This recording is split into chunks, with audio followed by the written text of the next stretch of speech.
धनबाद के जलान अस्पताल में गुरुवार को जमकर हंगामा हुआ, जहां मरीज के परिजनों ने इलाज में लापरवाही का आरोप लगाते हुए जमकर हंगामा किया है। बता दें कि जानकारी के अनुसार भूली निवासी 22 अगस्त को इलाज कराने डायलिसिस कराने जलान अस्पताल पहुंचे थे। इसी दौरान देर रात मरीज की मौत हो गई, जिसके बाद परिजनों ने अस्पताल में जमकर हंगामा शुरू कर दिया।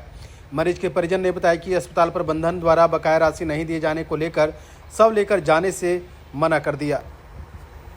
लोग जितने भी गरीब पुरवा रहते हैं, बेसहाय होते हैं, हमारी जो पार्टी है जेएलकेएम पार्टी, उनका समर्थन करते हैं, उनका साथ देते हैं। सवेरे ही हमें खबर आया कि इस प्रकार का घटना घटित हुआ है यहाँ पे जलान हॉस्पिटल में। तो हम लोगों ने ग्रुप के माध्यम से सभी को अवगत कराया और हम यहाँ पे आनंद फानंद में सब पहुंचे। यहाँ देखने के बाद सिचुएशन यहाँ पे इतना गंदा है, यहाँ का सिस्टम इतना गंदा है जो क्या कहें। एक तो 2 बहन हैं, इनका जो भाई थे वो भी एक्सपायर कर गए हैं। एक कमाऊ व्यक्ति सिर्फ इनके पिताजी थे, उनको भी इस तरह गलत ढंग से इलाज करके और फिर ये छुपाना जो आपके पापा जीवित है और बिल पे बिल बनाया गया, ये तो सरासर गलत है।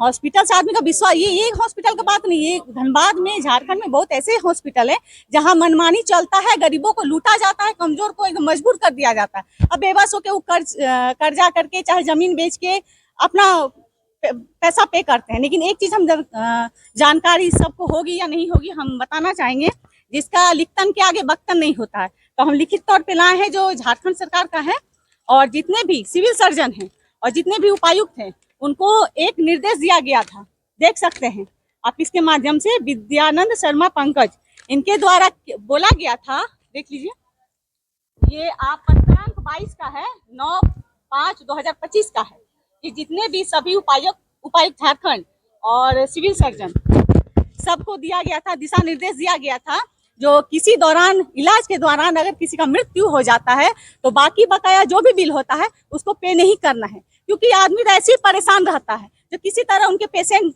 स्वस्थ हो जाए, घर आ जाए, लेकिन उस दौरान अगर मृत्यु हो जाती है तो उनको किसी प्रकार का टॉर्चर नहीं करना है। लेकिन यही हम कहना चाहेंगे झारखंड सरकार से, जो सचिव के द्वारा जो लेटर जारी किया गया, जो अगर लेटर जारी करते हैं एक्ट 10 के द्वारा, अनुसंधान के द्वारा अगर जारी करते, उसका पालन क्यों नहीं होता है, सिर्फ कागजी कार्रवाई किया जाता है और यहाँ मरीज दर दर भटक रहे हैं, कर्जदार बन रहे हैं, तो इसका जवाबदेही कौन लेगा? ये सरकार से हम ये डिमांड करेंगे, ये उपायुक्त महोदय से आग्रह करेंगे, जो इस लेटर के आधार पर अपने आप में इस संज्ञान को ले और इस पे उचित कार्रवाई करें, नहीं तो इस लेटर को फाड़ के फेंक दिया जाए या फिर इसको रद्द कर दिया जाए।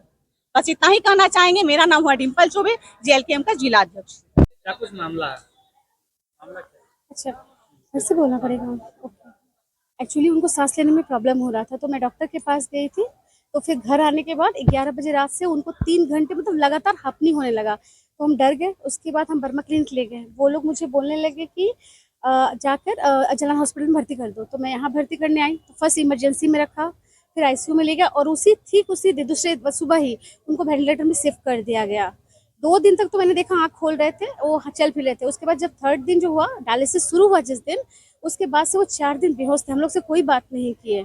लास्ट टाइम फिर हम लोग को बैंक वाला भी तंग करने लगा कि पैसा अगर फ्रॉड है आप लोग, तो आप लोग वीडियो कॉल पे बात करवा दो मेरे को, ठीक है। तो मैं बात करवाने मैं गई, तब पता हुआ कल डिक्लेयर हुआ कि कल वो डेथ कर गए हैं, और हम लोग से कोई बात नहीं हुआ। और चेहरा बहुत काला पड़ा था, तो मेरे को नहीं पता था। क्या लग रहा है इसमें अस्पताल की लापरवाही है कि अस्पताल आप लोग से डॉक्टर ने मुझे बहुत घुमाया है। डॉक्टर ने बोला है कि अभी ठीक है, अभी ठीक है, मुझे छू कर दिखाया है, इसलिए मुझे समझ में नहीं आया कुछ भी। सर पहले तो वो लोगों ने, अभी आप लोग क्या चाह रहे हैं?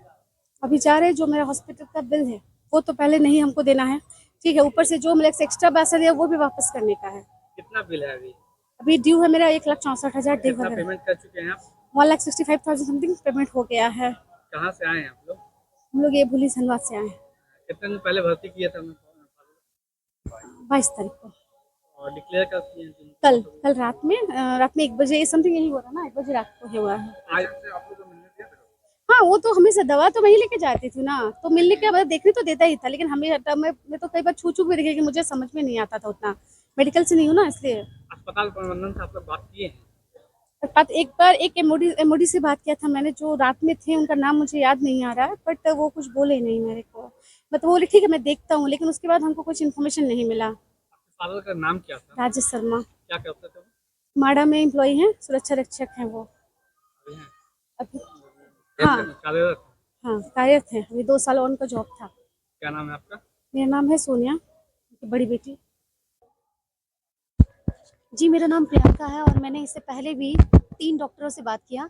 एक का नाम है दिनेश, जो कि पूरे आईसीयू को वो देखते हैं, कवर करते हैं।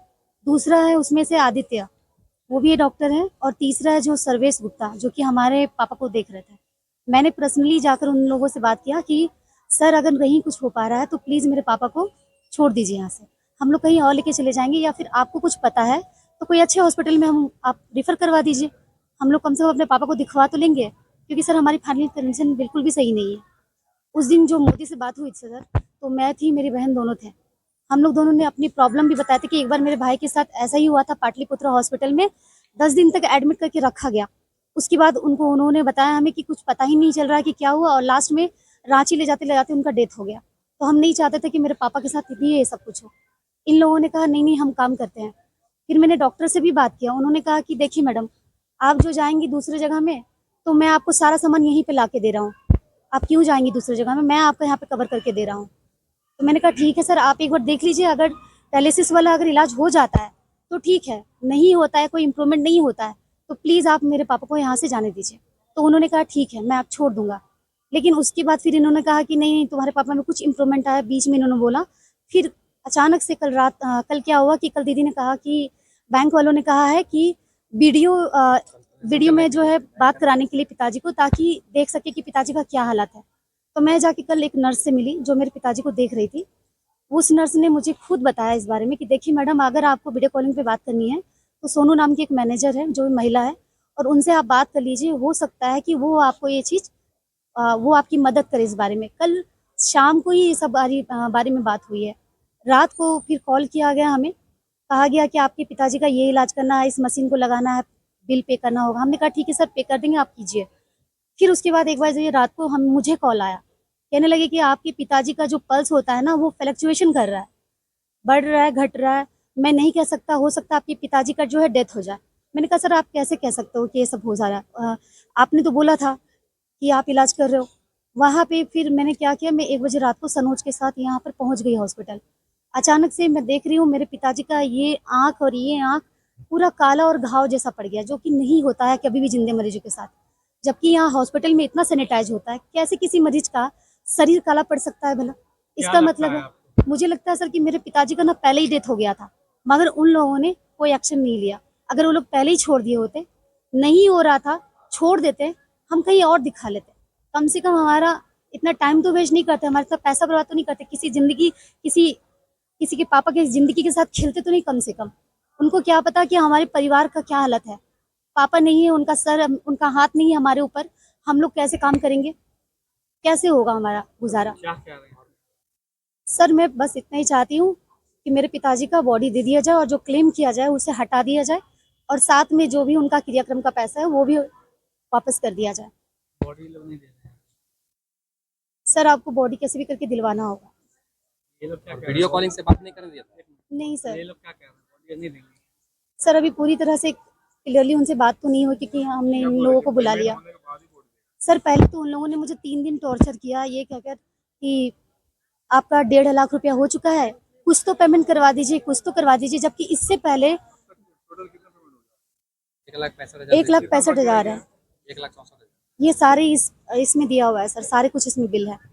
जबकि इससे पहले जो काउंटर में बैठता था वो हमें कभी कुछ कहता भी नहीं था, मगर ये आदमी हमें 3 दिन से परेशान कर रहा है। यहाँ तक कि मेरे सामने हॉस्पिटल में भी आया और कहा कि मैडम, मतलब मेरे पापा को लेकर नहीं, किसी और को बैठ कर लेकर, कि मैडम इसका इतना पैसा है, कैसे डिस्चार्ज हुआ? तो मैडम ने खुद बताया कि जब डिस्चार्ज हुआ तो पैसा मिल जाएगा। फिर भी उस आदमी ने मुझे बोला कि अब मैडम आप पैसा पे कर दो, पैसा पे कर दो। मैंने कहा सर अभी रुकिए, मैं कुछ नहीं कह सकती इसके बारे में। कौन हुए आप? मैं छोटी बेटी हूँ सर, प्रियंका। क्या नाम है आपका? प्रियंका नाम है सर, मैं दिल्ली में जॉब करती हूँ।